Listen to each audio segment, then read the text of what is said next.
अभी हम कंपोजिट विद्यालय नंगला रघोल पर आए हुए हैं। यहाँ पर जो सरकार ने एक नया नियम लागू किया शिक्षकों के लिए ऑनलाइन अटेंडेंस के बारे में, यहाँ पर हमारे साथ उपस्थित हैं प्रधानाध्यापक और अन्य शिक्षकगण। उनसे बात करते हैं। नमस्कार सर। हाँ, दरअसल मांग ये है कि हम लोगों को ऑनलाइन अटेंडेंस देने में कोई आपत्ति नहीं है। सारे शिक्षक तैयार हैं और सारे संगठन भी तैयार हैं। समस्या इस बात की है कि ये बहुत ही अव्यावहारिक है। सरकार से हम ये मांग करते हैं कि इसको व्यावहारिक बनाएं।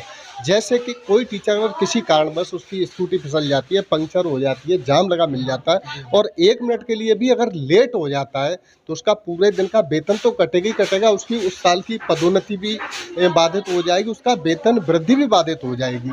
तो हम सरकार से ये मांग करते हैं कि जैसे राज्य कर्मियों को आप 30 ईएल देते हैं, हमें केवल 14 छुट्टियाँ मिलती हैं वो सीएल के रूप में। तो 14 छुट्टियों से 1 साल गुजारना बहुत मुश्किल होता है। हम भी सामाजिक लोग हैं, रिश्तेदारियों में जाना होता है, कैजुअलिटी हो जाती है वहाँ भी जाना होता है। तो सरकार से हम सिर्फ एक मांग करते हैं कि हमें राज्य कर्मियों की बात 30 ईएल दे दें, 15 हाफ सीएल दे दें, जिससे कि हमें कोई समस्या हो तो हम आधी दिन की छुट्टी लेकर अपना काम कर सकें। कहीं कैजुअलिटी हो गई या कोई मुसीबत हो गई है, 30 ईएल दी जाए, 15 हाफ सीएल दी जाए। हमें राज्यकर्मियों की बात हमें कैशलेस इलाज की सुविधा दी जाए और इस व्यवस्था को थोड़ा सा व्यावहारिक बनाया जाए, क्योंकि हमारे जो स्कूल हैं वो दूर दराज इलाकों में हैं, जहाँ पर्याप्त रास्ता नहीं है। बारिश में जल भराव हो जाता है तो बच्चे भी नहीं आ पाते, तो टीचर कैसे जा पाएंगे। आप देख रहे होंगे जो बाढ़ग्रस्त इलाके हैं वहाँ शिक्षक पहुँच ही नहीं पाते, पानी में जा के मतलब स्कूल पे जा रहे हैं, तो वो बड़ी समस्या है। सरकार से हम ये मांग करते हैं कि इसको केवल और केवल व्यवहारिक बनाएं। हमारा पूरा जो शिक्षक समाज है वो बिल्कुल तैयार बैठा है, ऑनलाइन अटेंडेंस देने के लिए हम सब तैयार हैं, बिल्कुल देना चाहते हैं। केवल इसको व्यवहारिक बनाइए, हमें राज्यकर्मियों की बात हमें जो सुविधाएँ वो दीजिए।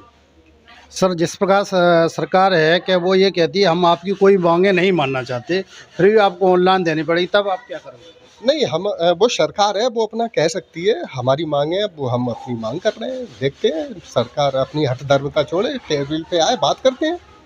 सर, आपको यानी टीचिंग करते हुए कितना समय हो गया? मुझे लगभग 18 साल हो गए इस विभाग में, और ऐसी हठधर्मिता सरकार ने कभी नहीं दिखाई है और आशा करते हैं कि हमारे मुख्यमंत्री इस बार भी नहीं दिखाएंगे।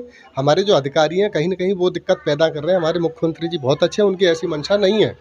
हो सकता है मुख्यमंत्री जी को मिसगाइड किया जा रहा हो शिक्षा विभाग। मैम, आपका क्या नाम है? मेरा नाम है रेणु अग्रवाल और मैं यहाँ की इंचार्ज प्रधानाध्यापक हूँ।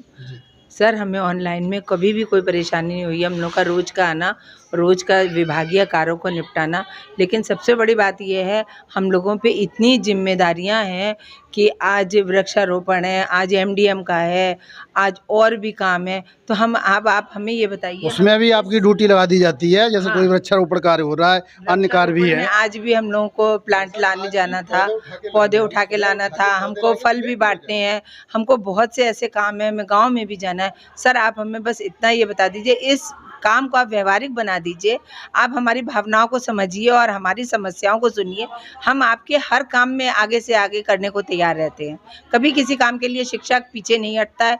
कोई भी काम हो, परिवार सर्वेक्षण है, बाल गणना है, और भी कोई भी जितने भी विभागीय कार्य होते हैं, लेकिन भाई हमारा भी परिवार है और हमारी नौकरी भी है। तो हम लोग यही चाहते हैं कि आप हमारी समस्याओं को करके कुछ ना कुछ इसका हल निकालेंगे। जैसे मैम, मान लीजिए आप कोई कार्य से जा रही हैं, स्कूल में अटेंडेंस के बाद आप जा सकती हैं? स्कूल में अटेंडेंस के बाद तो हम तब जा सकते हैं ना। एमडीएम का सामान तो हम पहले से ही लाएंगे, फल पहले से ही लाएंगे, वृक्षारोपण में वृक्ष पहले से ही लाएंगे। तो सर, मेरा भी परिवार है और मुझे भी कहीं कोई सामाजिक कार्य है उससे जाना है, या स्कूल टाइम में किसी की तबीयत खराब हो जाती है, किसी का कुछ हो जाता है। सर, आप बताइए हम कैसे जाएं? भाई कुछ तो हमें रिलैक्स दीजिए ना। जिस प्रकार आपने सर की बात सुनी, मैम की बात सुनी, इनका कहना है हम ऑनलाइन अटेंडेंस देने में कोई मतलब हमें आपत्ति नहीं है, कोई नहीं है, लेकिन हमारी भी कुछ पर्सनैलिटी होती है। जैसे अन्य कार्य के लिए आप प्रयोग कर रहे हैं या कोई और कार्य है, अपनी समाज के आने में कहीं अव्यवस्था हो जाती है, उसका जिम्मेदार कौन होगा? नमस्कार, आप देख रहे हैं एनके जी, यतीन्द्र कुमार के साथ।